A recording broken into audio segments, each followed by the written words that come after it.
I want to thank everyone, first of all, for sticking it out and coming to the CMS panel at 4 o'clock on a Saturday. Let's all. Yeah. Yes. Yes. You do not suck, audience. I want to give you that already. And I'm very cognizant of the fact that the only thing between you and the bar and the USC girls and the parade that's going on naked parades. Is this panel. So I want to, again, say that you win. Oh, see, now we mentioned it and everybody's gone. But we do have Bret Michael pictures, so there's something. There's something. I'm Tiffany Shackelford, and I'm your friendly moderator for this lovely CMS panel.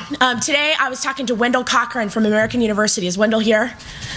And I said, you know, we're doing a CMS panel. You should come. He's like, well, all CMSs suck, right? Okay, well, I got nothing for you, Wendell, but so yeah, I understand, especially in the news business, that was definitely the take. It certainly was my take, you know, several years ago when I was looking for the perfect CMS, or either just one that kind of got how a newsroom worked, right? You know, we all get into this. And I know now, after working closely with a lot of technology folks and some engineers, that they definitely don't think like we do.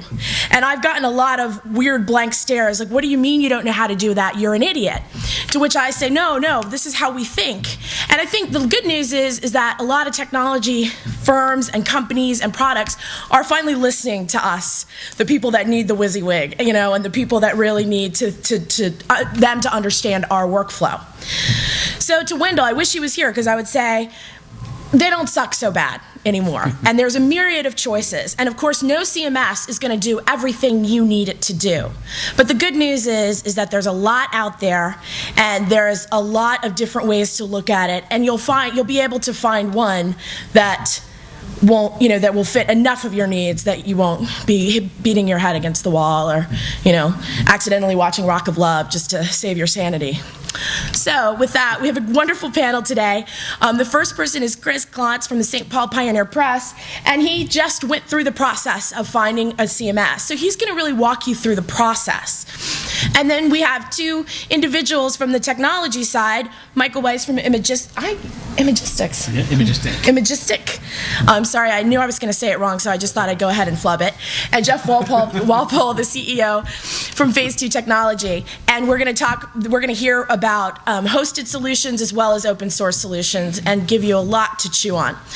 If at any point you have questions, or we say things you don't know or understand, please go ahead and stick a hand up and let me know that you don't understand something. But you do need to use the microphone, or it won't get on the live stream, and then I get in a lot of trouble. It's ugly. It's a whole situation. Okay, so we're going to have fun, and if you look like you're sleepy, I'm just going to kind of yell woo in the mirror or the microphone, whichever I've got. So with no further ado, we'll start. So hey there, as Tiffany said, I'm Chris Clots from the Pioneer Press in St. Paul, and I recently finished work with a task force at Media News Group Interactive, where we were selecting a new content management system for the entire enterprise. That's 62 properties, 80-something websites, and hopefully more than that as the future goes on. So it was kind of a big challenge, and I'll be honest with you, the process can be absolutely freaking brutal. It can be slow, it can be painful, it can also be really exciting and educational. And what we found, there were some places where we tripped along the way, and I'm going to share those with you so that hopefully you can avoid them. Because there are distinct things that you definitely have to go through. And the question is, how can you not be like Bret Michaels when choosing your CMS? We will get to that, I promise. So the deal is, you absolutely have to know the process before you start. You cannot just jump in. I told my wife, it's like, this CMS thing, I can't, we can't do this like a guy going shopping on Christmas Eve. It's just not going to work that way. And in the end, the person receiving the gift is going to be very disappointed. And that's the people in newsrooms and the people that have to administer the CMS itself. So you really have to know sort of what you're going to go through. So you can kind of you can see this if you follow along there, that it's definitely possible to have a process. Hey, a new CMS, let's go for it. Let's pick our options, let's do everything, and then, oh yeah, let's get into group paralysis and heavy drinking because we can't make a decision and go back to square one. That's what you want to avoid. And so what you want to do is block out as many major points of the process as you can. So, and I think Tiffany is going to talk a little later about identifying the stakeholders who are going to be in on making this decision. Now, that's not everyone who's going to weigh in on the decision, but you have to know who's going to be who has the trigger points in the process. And then you need to start with your list of options. I think at last count there are at least 56 content management systems out there.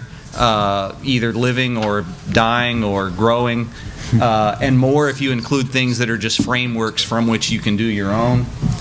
Then you need to get demos and proposals and follow-up questions. Then you need to review and score the people, and we're going to talk about how to do that. You need to check your references. And that's a really, really, really important part of the process. This is not like going to the Apple Store and picking a box off the shelf. You absolutely have to probe what these people do as far as customer service, as far as the deliverables, that sort of thing. So that, in the end, a solid process that you can follow and that you can lean on as you go through and you get to those points where it's hard to make a decision is man's best friend. And apologies to the Pioneer Press mascot, the bulldog there. So in addition to the process for actually gathering information, which is one process, you actually have to know how you're going to make your decision. Is it going to be a group vote? Is it going to be one guy signing off on a recommendation or recommendations? Is it going to be consensus? No, please don't make it consensus. We all know that never works in newsrooms. By the way, is anyone here from McClatchy? So, sorry that the MIPS got voted off the island. had to pick one. That's McClatchy's internet publishing system. Has a couple of really good acronyms that you guys use for that, right? Well, I retired 5 years ago, so I'm not sure. Okay. It's also known as McClatchy's incredibly puzzling system. But just so I'm not just picking on them, the Media News Group is replacing the NGPS. Is there anyone here from Media News? We're replacing NGPS, which originally stood for Next Generation Publishing System, but unfortunately that was like 3 generations ago. And so now it's the no good piece of system. But so this is definitely something you have to know in advance. So back to the process of gathering information. Just like the folks on Shark Tank, who has seen this? If you saw 6 in 60 yesterday, you've seen Shark Tank, which may be the coolest business show ever on television. It's definitely better than The Apprentice. What it is people with businesses show up, they pitch 4 VCs on their idea. The VCs decide on the spot whether it's good, and they can either get in a bidding war or make an offer, and these people have to decide on the spot, which we don't when shopping for a CMS. But basically, you have to know what you want before you go up in front of the CMS vendors. And this is where a really detailed spreadsheet comes in. A lot of this is, this is any kind of procurement process, but especially for newsroom people, it can be a little intimidating and unusual. By the way, there is a handout at the back of the room that has these examples and some extra points that I'm not going to talk about, so you're welcome to take that. But basically, you need to list everything you want your system to do. Now that can be a huge challenge. We came up with 187. 187 individual acts we either wanted users or newsroom users or system administrators to be able to pull off in our system. And we probably left some out. There's no question about that. But so this section, this is just a really small window of a bigger document, obviously. But this section, so you're looking at functionality, user interface, and so we're literally listing things like static URL to non-article displays like galleries and slideshows, action lists by CMS user that are workflow related. Those are things, that if you don't list them, you may not be able to check them, and the vendor may not be able to deliver them, and you'll be disappointed in the end. And how we scored this is, what we did was we gave each item a weight factor from 1 to 5, and then what happens is the vendor scored themselves on each item, and we scored the vendor after demos and questioning on each item. And then we use those as part of a matrix to come up with a final score for the vendors. And that really helped us narrow down our choices, because again, there's 50-something systems out there. We looked at 10 originally, and then narrowed that down to 4 finalists. Now, here's the big one.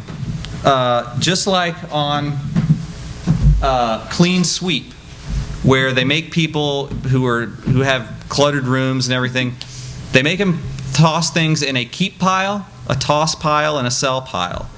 And what this has to do with us is that we have to pick our deal breakers really carefully, because there are going to be things that the tech side and the newsroom are going to agree on. There are going to be things that the advertising people want that the newsroom doesn't necessarily want. And here's the problem. When you get down to looking at your final CMSs, you have basically, they aren't all the same. So you have one that does one thing well and one that does another thing well. And so in the end, everybody's going to have to compromise, because there is no perfect CMS. That's originally that was one of the questions Tiffany posed to us. You can get close based on your needs, but you're going to have to give something up on the wish list in order to make your call. Okay, here he is again. This is an interesting phenomenon. The process can be pretty long. Ours was relatively short. We only took 6 months from start to finish, which for a decision that's anywhere from tens of thousands of dollars to multiple millions of dollars isn't very long. But what happened was, as we saw vendor demos, which came basically week after week after week, we did one a week. Every time we saw a vendor demo, we'd be like, wow, that system was really cool. Which is basically what he does when he tries out people to be the love of his life, is that the next morning when they show him leaving, he always says the same thing. Wow, she was super hot.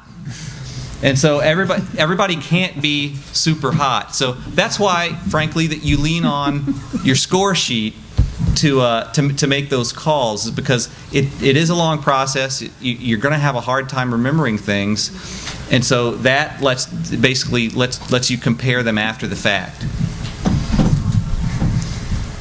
And so there's Uchenna and Joyce, universally loved Amazing Race winners, because they were probably the only nice people ever to win a reality show.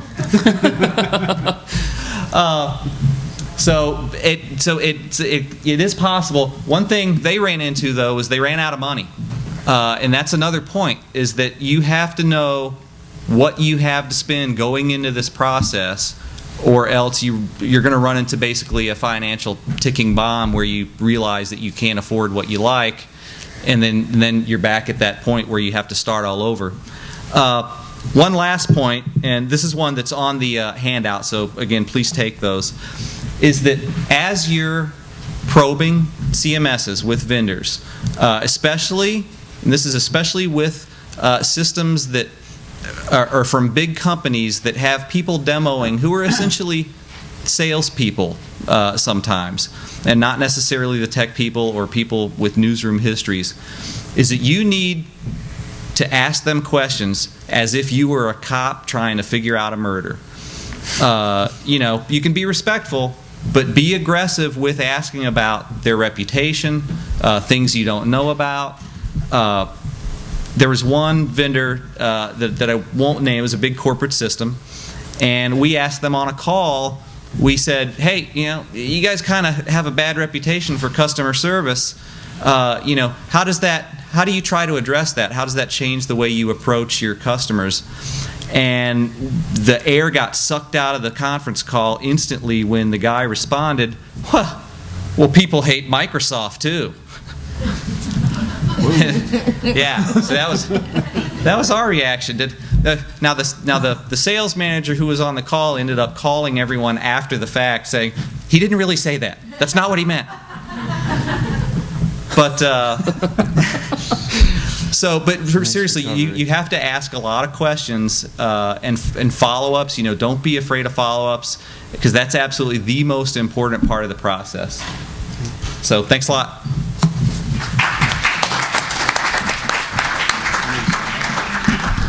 So how many people are dying to see Chris's TiVo list with all these television shows? Right. Because I'm pretty much dying to see it. It's more like the sleep deprivation list.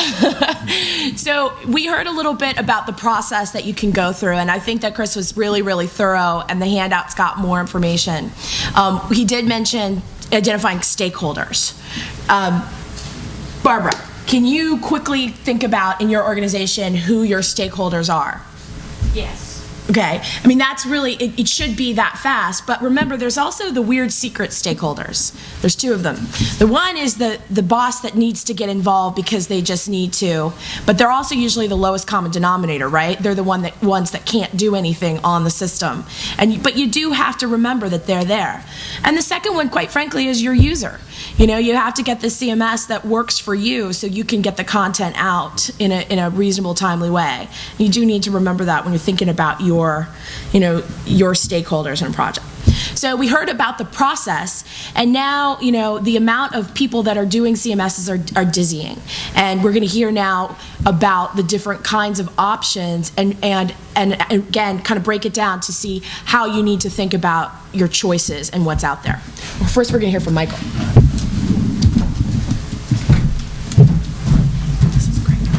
How do I find this? Oh. I'm not a Mac guy.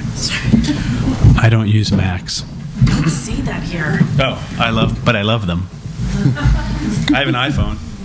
But before the one thing I wanted to say, which is really important about stakeholders, and one of the things that I've learned a lot by working with companies, is that it can be a very emotional, passionate process. A lot of emotions come out of this. I don't know if you experience that, but it can get emotional because there's a lot, the whole letting go thing, there's a lot of people who hold on to certain things, and these meetings and this process can be really exhausting, not just from a business side, but from an emotional side too, because someone has to own this. There's a lot of ownership, so just be prepared for a lot of opinions when you go into this process. There's a lot of opinions. So I'm going to talk a little bit about commercial-based CMSs. I'm going to talk a little bit about installed and hosted solutions and give you a little bit of background on that. So that's why I said don't hate me because I'm expensive. When you get into commercial systems, the prices can go up, and there's some that are in the millions, and I'm not going to talk about those, but I'm going to talk about different ways to look at it. That's me. You can get that later. One of the things that I want to talk about first is, why do you want a CMS? And that's a lot of the questions that Chris was talking about, looking inward. And really what it comes down to, there's a lot of reasons of why you want one. You want to maintain a consistent brand experience because a CMS will restrict you into certain things that you can do on your site. You want a system that can grow. You want to have the ability to anyone to make changes from anywhere in the world at any time. But really one of the things is that you don't want to be dependent on your IT staff to make changes anymore. You want to be able to control your content. And controlling your content can mean many different things, but really it's about taking control of it, managing it, getting workflow in there so that different people can do different things, and you get a process going through your company and through your organization. And as Tiffany said, if questions, please, we want to take them during, so please raise your hands if you got questions and those sorts of things. And we're going to try and whip through this because we don't have that much time. But really, the goal is to take control of your content. And there's really a lot of considerations that you want to take into account when you're thinking about this. One is your content. How much do you have? Today, when you're looking at new CMSs or you're looking to get on a CMS, you might be on a CMS now, and you're going to have to do a migration process, and that can be pretty big. I don't know if you went through a migration on your project, but Not yet. not yet. So migration can really be difficult, and and it's a great exercise because you might have 10,000 pages of content, and when you're thinking about it, wow, we got to move 10,000 pages of content over. It's not click and drag each one. You usually write scripts and it can grab it. But it's a good exercise to do a content inventory, and then you start to see, wow, we've got press releases from 1996 on there. We don't need that stuff anymore. And you can go through a whole process, and so 10,000 pages turns into 5,000. We did that. I did that when I did the work with the ACLU. We had to move from one CMS to another. It was 15,000 pages of content. We got it down to 10,000. It was still very difficult. You want to look at your contributors. Who's responsible for what? Who's going to be an editor? Who's going to be a publisher? Who's going to have the power to publish? Who's going to have the power just to review and edit? And you start looking at your workflow, and this gets into discussions of stakeholders as well as the users group and how people are going to use the system. You're going to talk about security. Do you have third-party systems that are going to have to talk to the system? Are you going to publish out? Are you going to pull stuff in? I'm not going to get into too much detail. In technology, are you strict Microsoft company? So do you have to use a Microsoft solution, or are you open to open source, which we're going to talk about later? So you want to get that stuff settled first before you start looking at different vendors, and then the fun stuff to talk about, which is time and money. When do you have to give it up? I mean, 6 months, bravo. You know, how much money do you have? When do you have to get it all done? These play major roles into what you can and cannot do, because if you have limited budget, then unfortunately you're going to get a limited CMS. And I don't mean that in a bad way, but you're just not going to get the cream of the crop. Any questions, thoughts, feelings? Okay. Everybody awake? Hello? All right, so we're going to talk about 4 different types. Jeff's going to talk about open source. I'm going to talk about commercial, and I'll touch on custom, because at the end of the day, sometimes you have to do custom. But the 2 I'm going to talk about are software as a service, which are hosted solutions, and we're going to talk about installed. And basically, let me get to my next slide. Oops, I skipped ahead. All right, so why do you want to do software as a service? Well, I mean, it's right there and it's pretty clear. One of the reasons that you do it is you don't have to maintain any software or any hardware. It's hosted. Vaporware, some people call it renting. But you're getting a system that you don't have to maintain. You don't have to install it. You don't have to have your IT team understand it and maintain it and do all the upgrades and all of that type of stuff. It is a system that exists on another server in another world, in another place. You don't have to maintain it. And that's really, really good. You get dedicated support sometimes, depending on the company that you go with. And really the great thing about having a commercial system, and even more about having a hosted, is that there's an 800 number that you can call, and you can either praise them or you can yell at them. But you do have a vendor at the end of that phone call, so versus an installed system, sometimes you have to maintain it yourself. And that's what's really nice. I kind of put in some costs here just so you get a sense. You know, setup costs can range anywhere from $10,000 to $50,000. I'm just, based on some of my experience, and that includes, creating the templates, maybe doing a content migration from one system to the next, and doing some training. And your monthly fees could range anywhere from $1,000 to $10,000. I'm just throwing numbers out there just so you get a sense. And so the next slide was the. Was that it? Oh, we're skipping. It's going fast. Sorry. Sort of the love factor of commercial. I gave it 3 hearts, and that's 3 out of 3. But really, because it's easy to maintain, there's no hardware, no software. You can call these people, like I said, you can praise or yell at them. Those are some of the people who are doing it right now. There's not a lot of players in the hosted. Clickability and Crown Peak are probably the top 2 that are offering it. And I'm going to say this about hosted solutions, and even I'm going to say this about product companies that sell CMS. And if people are out there, who own these systems or own these companies, take this with a grain of salt. But a lot of times when you're dealing with a hosted solution, they are companies that focus on product development. They understand technology, they understand their product. One of the things that they often lack is customer service. And that is something that you just have to take into account. That when you're on the phone with them and you're asking them a question, you may be talking to a technology person and not an account executive, so it might not be the nicest conversation. Because we know tech people, they have their attitudes, they have their way of looking at things.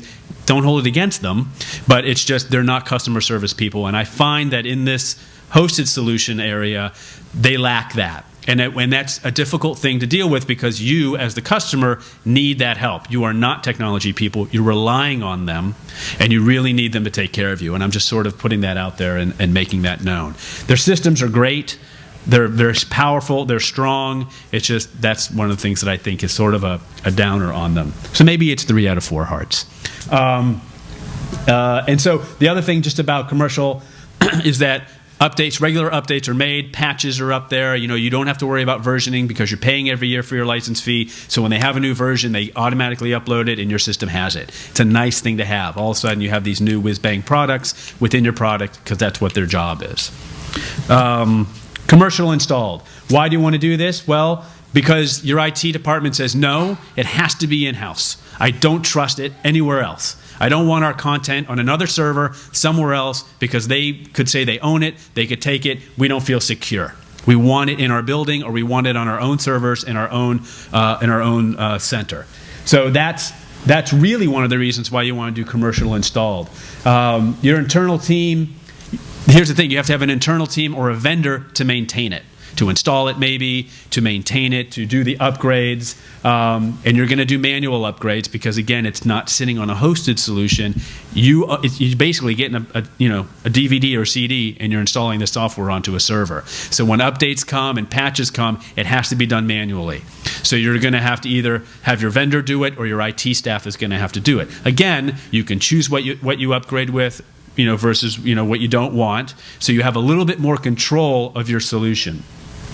The cost could be anywhere from 10 to 100 grand. Same thing with the setup costs, and your yearly license fees are usually 5% of your purchase fee.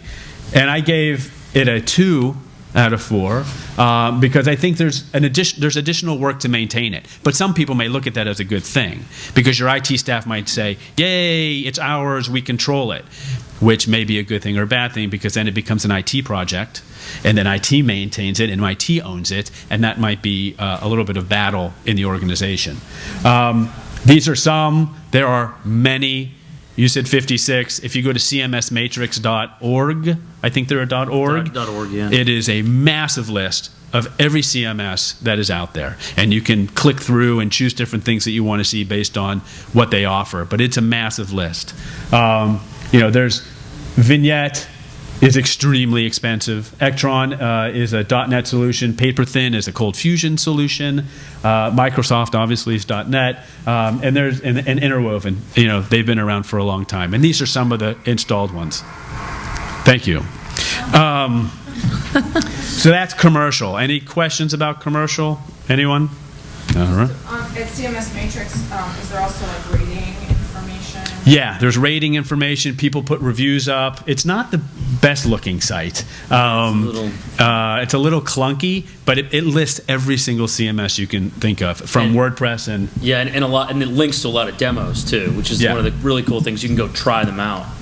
Which is, again, this is a good thing and a bad thing, what Chris was getting to, is that it can be overwhelming, which is why you want to have that internal discussion first about what do we want. His idea of the spreadsheet, which we call our own CMS matrix, that's how we do it. It's a really, really, really important process. I can't stress enough. Even if you come up with 187 things, what it's going to do is it's going to cut that list down. As soon as someone says we don't want hosted, well, they're all out. You don't need to worry about them. So you got to make these decisions before you start. Custom. Well, you can always custom build anything. You can build whatever you want. You got precise integration with other systems. If you got a CRM system or financial systems, it's easy to build those ties. The cost could be anything. It could be really expensive. It could be really cheap.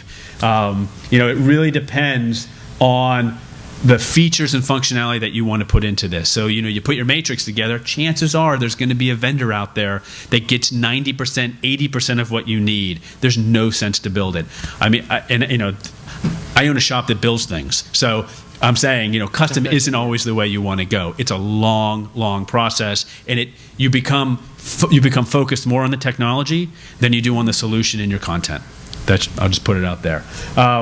And you need to hire a vendor. So it just gets expensive. And what if that vendor goes away? Who's going to support it? Who's going to maintain it? What if the people in your IT department don't like the vendor? It's just a lot of issues to bring up. So I gave it a 1. I gave it 1 heart. Really because it's a lot of work to maintain it.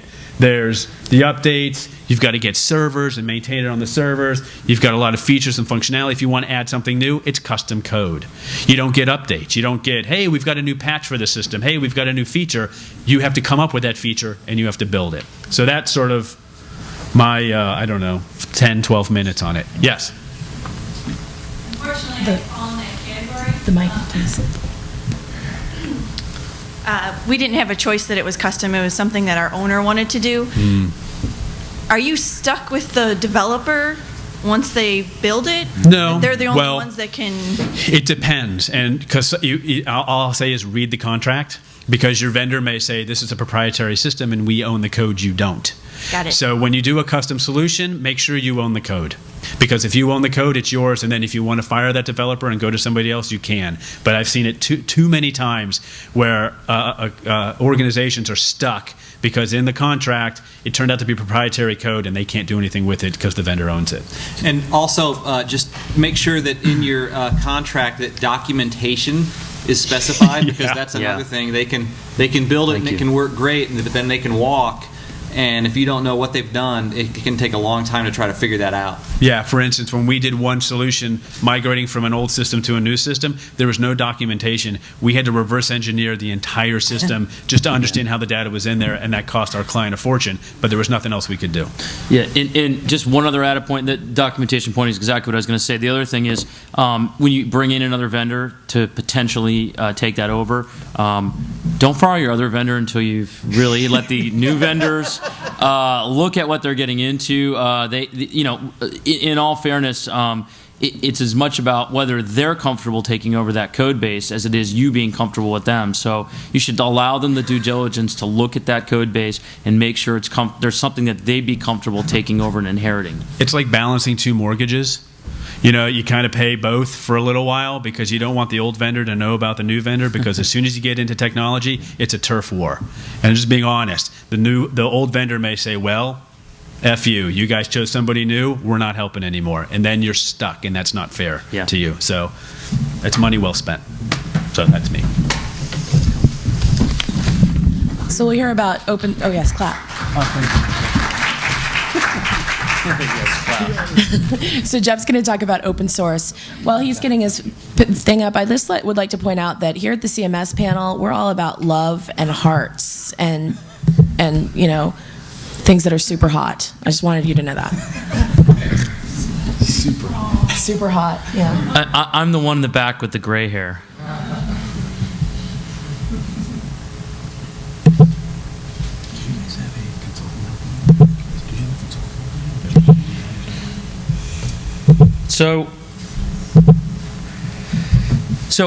So picking up from where these guys talked about, as I'm sure you're aware, these days there's a lot of open source solutions available, and this is particularly attractive to people who find themselves in the unfortunate situation of not having the budget they wanted to build a CMS. So I'm going to talk a little bit about a couple of the options.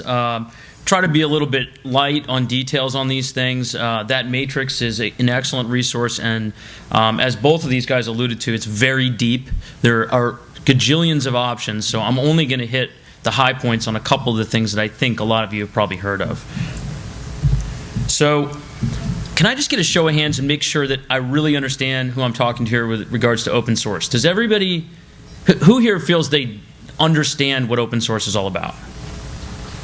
Okay, so most people understand open source. So generally speaking, you're talking about a scenario in which you're not buying something, you're getting something free, but you are adhering to licenses. So one thing to keep in mind with open source is that while you can download it, you can use it, you can customize it, you can do what you want with it, there are restrictions, and those are defined by licensing agreements like the General Public License, Apache License, BSD, MIT, things like that. So those are things to be aware of. You should educate yourself a little bit about that when you go into an open source. One of the misconceptions, I'm not going to define open source because of the number of hands, but one of the misconceptions about open source is that it is essentially the opposite of vendor provided. It's actually not true. The only thing that open source means is that it's just not closed source. It means you now have the option to do what you want with that code. That code is essentially open for modification, for customization, and for you to download and distribute freely. So there are vendors behind open source companies, sometimes, not always, but sometimes. So what are the good things about open source? Clearly cost. That's the most obvious thing. Although we'll talk a little bit about continuing costs. You need to think about maintenance, support, customization, documentation, training, etc. The ease and expense of implementation. A lot of people find that because they can go out there, grab this thing off a site today, download it, and start monkeying around with it, the barrier to entry is very, very small. You don't have to wait to close the sales deal with the sales guys, sign all the contracts to see how the thing actually works. You can actually be doing that while you're on the phone with the vendor who's talking to you about that particular open source solution. So it's kind of a cool way to sort of peek behind the curtains. There's no vendor tie-in. So if you're working with a system like a Drupal or Joomla or something like that, you can move from one company that does that to another or your own internal team without feeling like you're stuck in either the situation where no one else knows that code base where the question came from earlier, or you don't have anyone trained in that vendor's way of implementing that software. So that's a real, it's advantageous for developers as well as for clients. You have a lot of control over your own destiny. One of the things about the proprietary model is you've got a product team at Microsoft or somewhere that's deciding the functionality and features of the next release for you. You don't know what they're going to be until they tell you on the website or in the documentation. So you don't know what direction that product is headed. Is it going the same way you are? It might stack up really well with your requirements today, but not 2 years from now or 3 years from now. And that was the lesson learned from the whole Web 2.0. Craze. So one of the things that really knocked people off of proprietary systems and onto open source was essentially the inability for those companies to catch up with all the Web 2.0 trends. All of a sudden, everybody wanted blogs, RSS, forums. I want to be able to create custom groups and invite my friends to those groups, and we can socialize about stuff. Well, proprietary vendors said, whoa, whoa, whoa, slow down. That's not in the product plan for next month or next year, and that sounds really hard, and you're only paying X amount for your license. So it was sort of this destiny. When you're with a community, you know what that community is thinking, and it's evolving rapidly, but you're able to see and contribute to what that community is building in the next release of the software. Community support's a touchy subject. One of the things people don't like about open source, which of course is my next slide, is sometimes they complain about the lack of support. Well, it goes both ways. I've seen, it depends on the community. I've seen some communities where people reach out to the community and they say, hey, I really wanted to get onto X CMS. I tried your stuff. I'm stuck. And people just jump out of the woodwork to help them. I've also seen scenarios where crickets. Nothing. So it does go both ways. And in fairness, one of the most important things in evaluating an open source product is not just the product. It's on the open source side, it's just as important to have that matrix. You want to have all those requirements. You want to go through the whole thing. But then you got to do this added step that with a company, maybe you're saying, are they financially viable? Are they going to be around? Do I like them? Do they have good customer service? In the open source community, you do the same thing, except you say, does this community have traction? Are they going to be around 2 years from now? Or is this going to be the stupidest idea anyone ever had?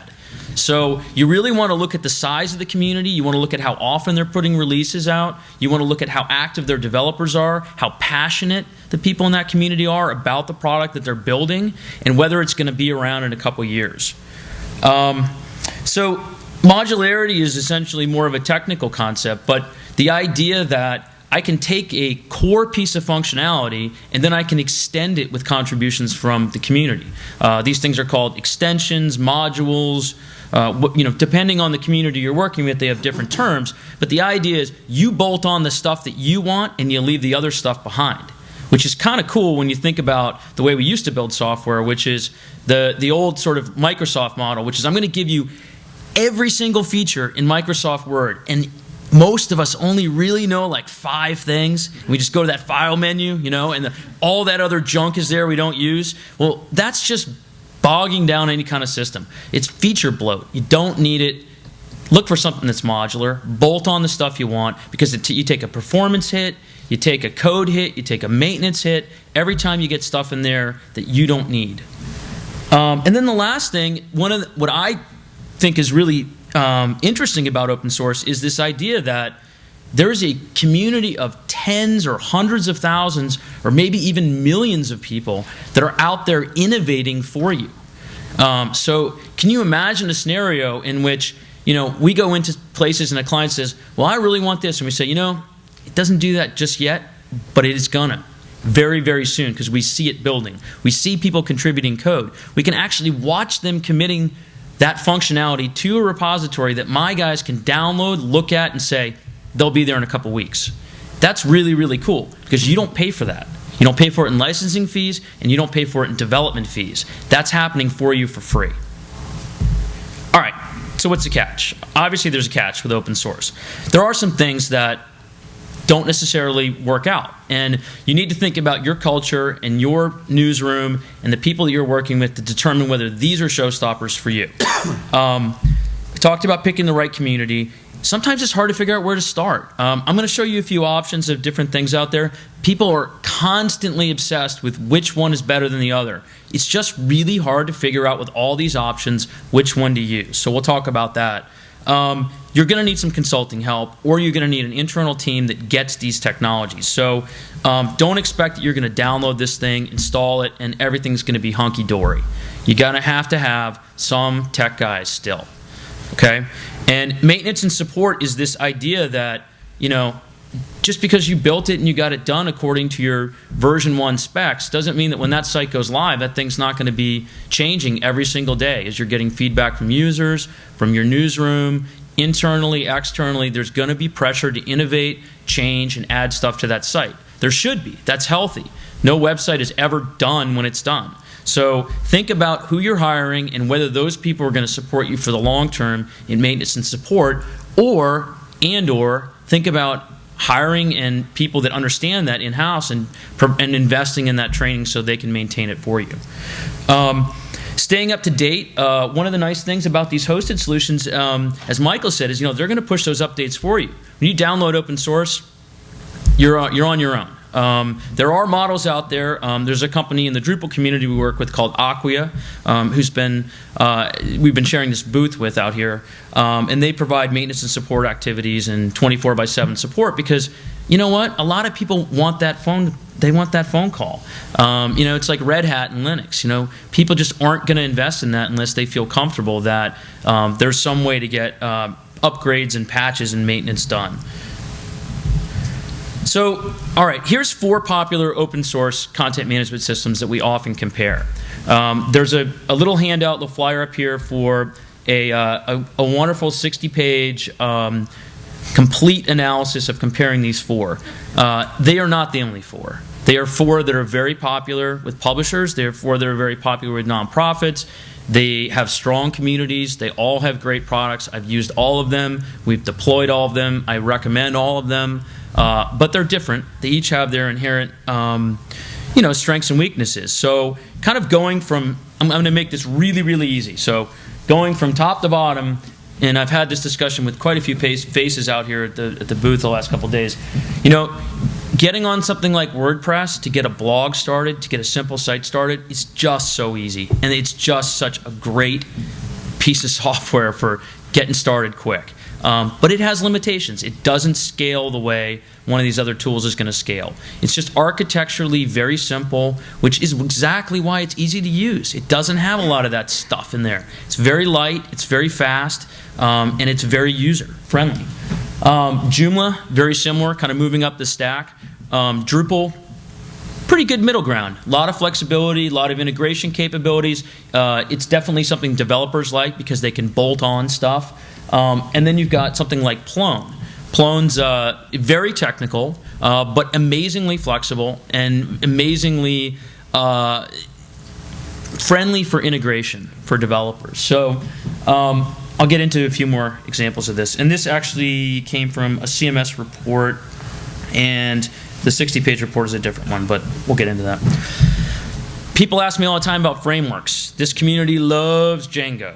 Everybody talks about Django. Ruby on Rails, I'm sure you've heard of. Zope, which is what Plone is built on top of. These are all frameworks that essentially are a little bit more advanced than a programming language. They're all built on the same simple programming languages, PHP, Python for really Django and Zope, and Ruby for Ruby on Rails. So what you've sorry, one sec. A framework? Sorry, yeah. So the idea with a framework is this. It's a little bit more than a programming language. It gives you some constructs, some ability to create things that are reusable, to be able to pull together sites. You don't have to be that kind of base level, build it from scratch programmer, but you're also not unzipping a package or a product that's already ready to go out of the box. So it's sort of this middle ground. And where these things become enormously powerful is if you have a very sort of custom use case. You've got a scenario in which your stuff just deviates from everyone else and you want to build it from scratch. So, you know, products like Based Cms are built on Ruby on Rails, a lot of software as a service type products. So I sense this one could get a little confusing, so I'm going to move on in the interest of time, and we could talk about frameworks if you want to come up after. This is kind of a side-by-side comparison that I think is more meaningful in terms of, again, the things that you need to be thinking about, more so than zeroing in and saying, I don't agree that that's low or high or medium, but just to kind of give you a sense, again, look at something like Joomla or WordPress, really easy barriers to entry, really easy to get started on, but maybe it starts to break down somewhere in the scalability and security range, or its flexibility regarding extensions. You think of it as a spectrum, right? You've got complexity on one side, which allows for a great degree of flexibility, but on the other hand, you've got simplicity. It's wonderful to have something that's real simple, but it's hard to make that thing scale to a lot of traffic. So you'll find a lot of trade-offs like that in this community, and you have to use both your functional matrix as well as considerations like this that may be more technical in nature to make an effective evaluation. Two things, both from Idealware, that I really like Idealware, by the way, because it makes things really simple. And I feel like when we stand up here, we give you all this jargon and you guys just try to jot it all down, and then go to a site like this and just read what they tell you to do, because it's really nice. CMS Matrix, same thing. It just spells this stuff out, and this report's really good at that. So I wrote something about open source versus vendor proprietary software, and I kind of compared the two in a white paper. And then there's this thing that we have these things for. So that's it.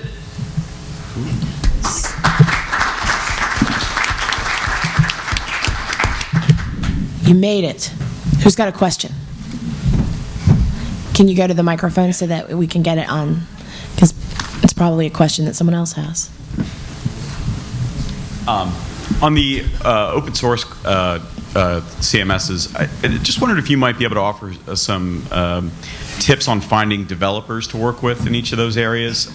Sites like CMS Matrix I've seen have a long list of 50 developers. A lot of times they're in other countries, and I'm just not even sure, like, over time zone, how that works. Can you just talk a little bit about that? Sure. I think the best thing you can do in any of these communities is make sure you hire somebody that really knows that community. So think about it like this.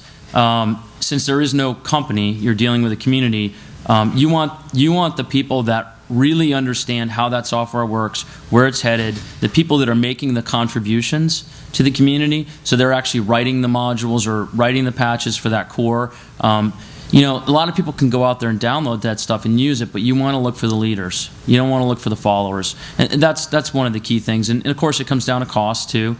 If you go overseas, you're going to find things are a lot cheaper. A lot of times there are really talented, really good independent consultants that I would recommend. So each of these sites has communities built around it.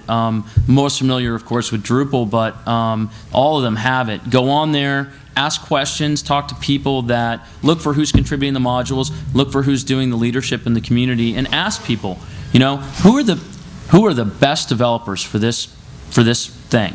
Who do you know that's the best? And then, maybe you want somebody who's local. So consider that too. If you're in Seattle, ask around. Who are the best people that do Plone in Seattle?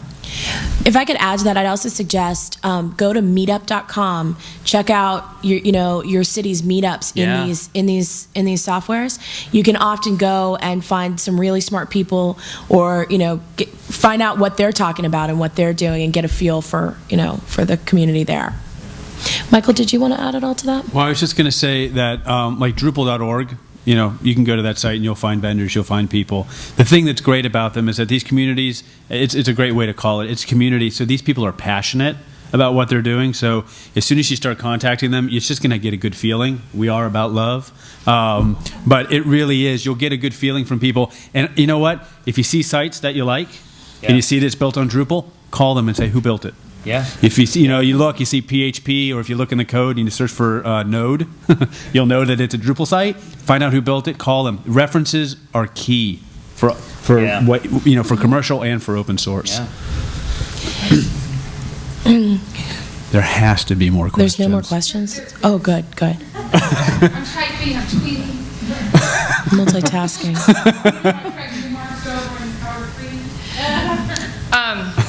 Hi, I'm Tammy.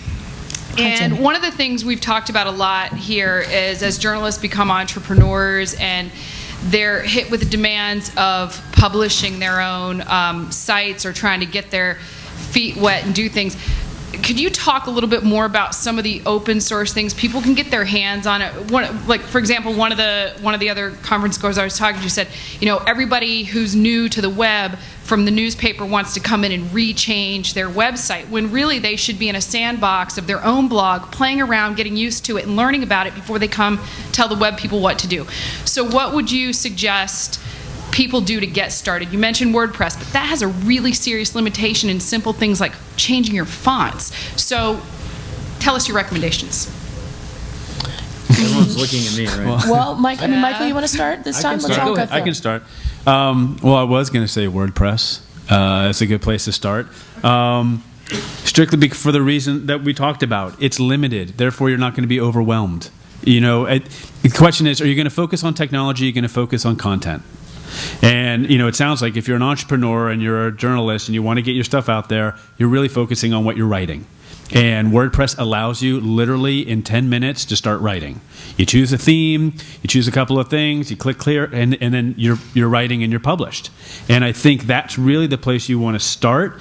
And then when you start to realize what your limitations are, start writing them down. Yeah. I can't do this, I can't do this, I want to do this. Yeah. Then you've graduated to the next step, and then you can start finding either a consultant or somebody who's a little bit more advanced who can help you. Because on WordPress you can change fonts, you can get into the CSS, and you can make changes. You just have to know how to do it. And again, there's nothing wrong with calling a vendor or a consultant to help you so that you can focus on what you're good at, and you're not going to become a developer. And that's, I think, one of the things that people get stuck with. It's like, next thing you know, you've become a developer more than you are a journalist. And I think you want to rely on the people who know what they're doing. And I think WordPress is a good place to start, because if you don't know anything and you open up Drupal or Joomla, you're going to have problems. So just be honest. It's not a simple, unzip live type thing. So one thing I probably omitted somewhere between what Michael was talking about with the hosted stuff and the installed packages.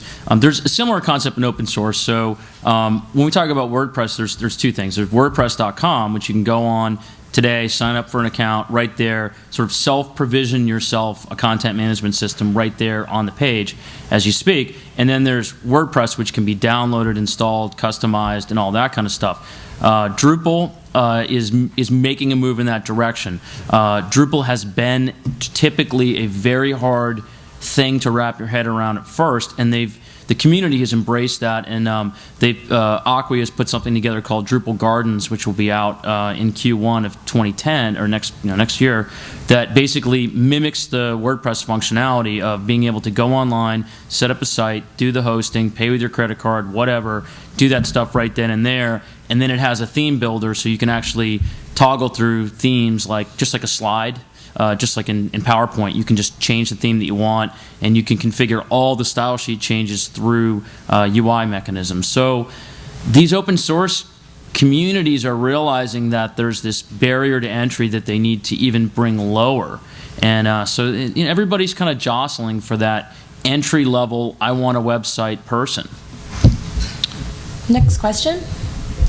Yeah, I'd like Chris to speak to my question of who should be at the table when helping to decide which CMS solution is chosen.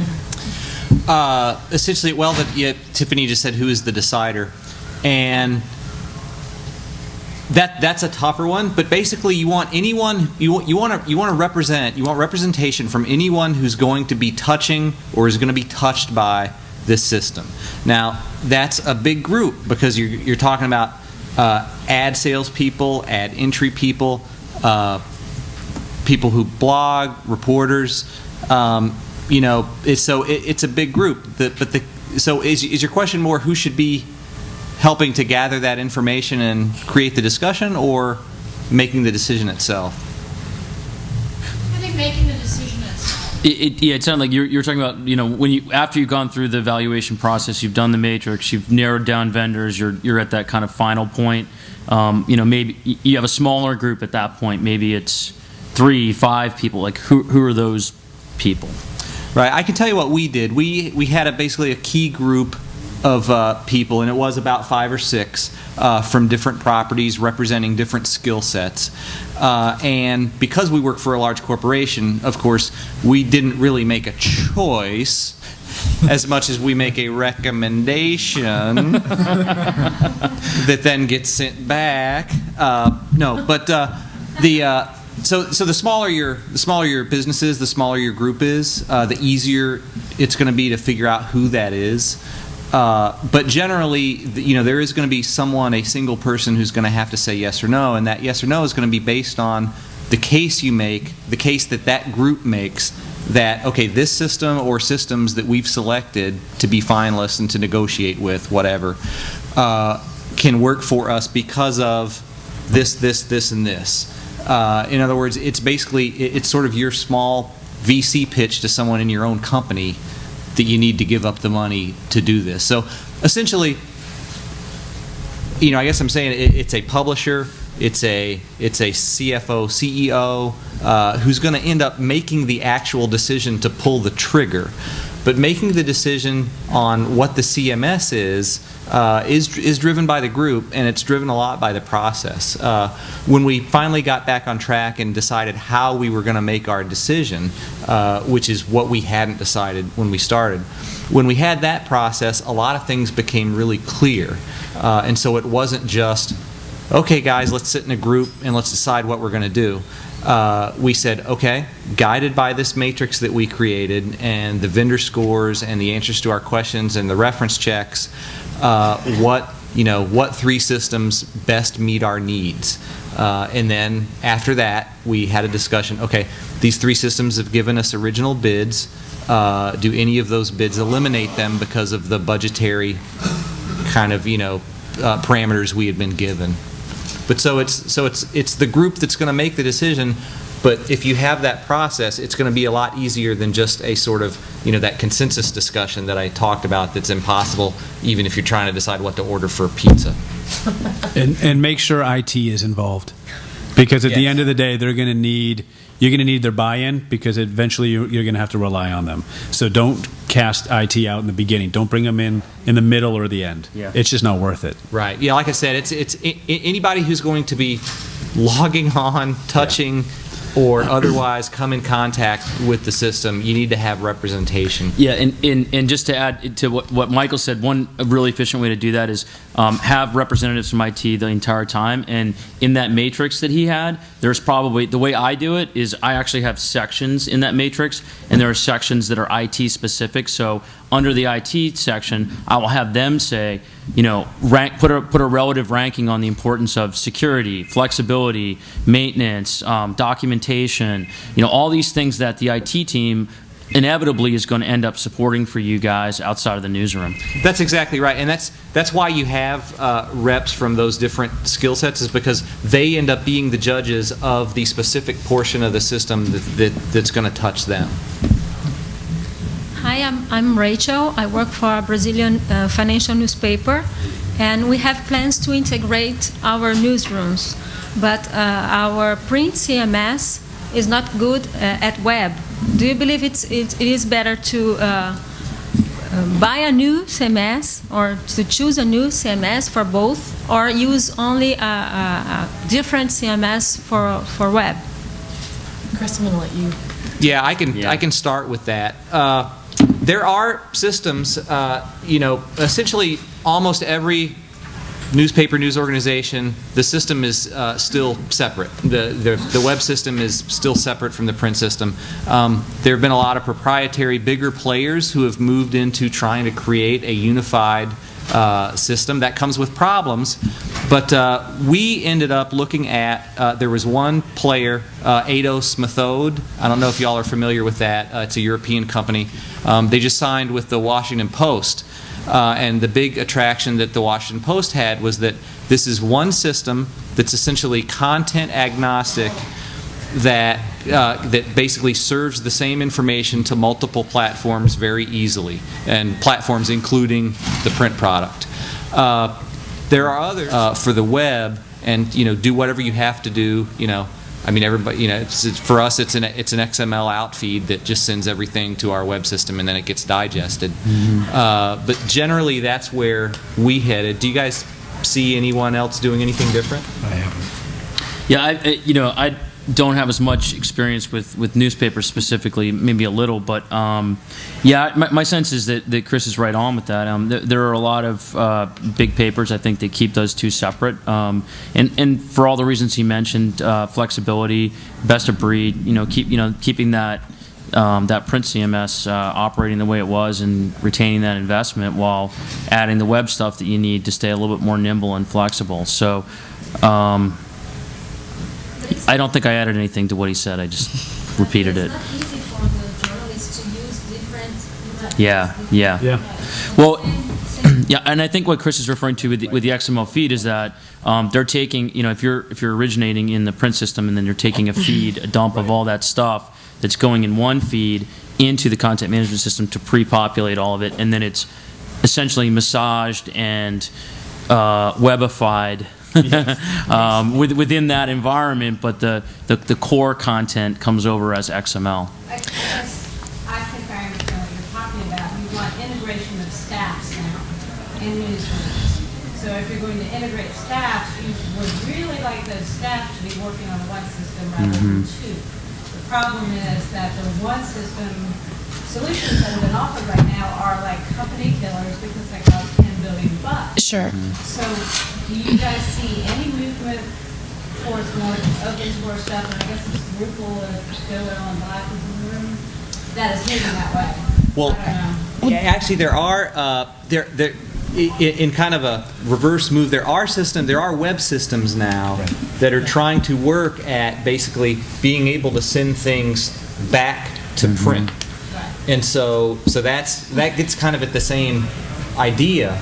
But again, those are new, and it doesn't resolve the issue that you are dealing with two separate systems. But if you can use the web system as the content container that contains all your content, and then just ship it out to the print, which generally only happens once a couple of times a night, that can be very successful, and there's some promise in systems that do that. Essentially, what we're seeing more and more now is companies actually turning the old model on their head. That the print system first, then the web system. That's really kind of the old paradigm. And what we're it's a lot easier to get that content out of the web system 9 times out of 10 than it is that that old print kind of piece. So just. That's sort of how you want to look at it, because especially in most of these CMSs can output a lot easier. Well, I'm going to take your question, but we are at time. Room conflict here, yeah. We have a room conflict apparently. So if you want to come on up, hi. We're talking CMSs. It was awesome, best panel all day, right? So thanks everyone for sticking with us. We loved, we laughed. Go forth and be merry.